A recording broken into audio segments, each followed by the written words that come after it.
I got into film really by accident, a fortunate series of events.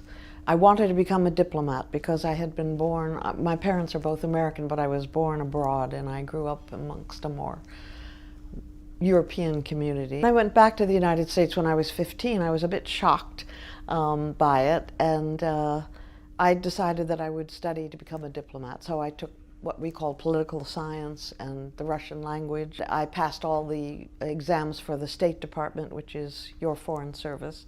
But they said I was way too liberal politically to be happy in that job. They were probably right. So I went back to do some graduate work, but I then saw an ad in the New York Times, and this never happens, for someone from Los Angeles saying that he wanted to train a film editor in New York. And you will never see that ad again. I answered the ad, and he was butchering the great films of Fellini, Truffaut, Visconti from Europe for late night television slots, because he wanted them to fit in between 2 a.m. and 4 a.m.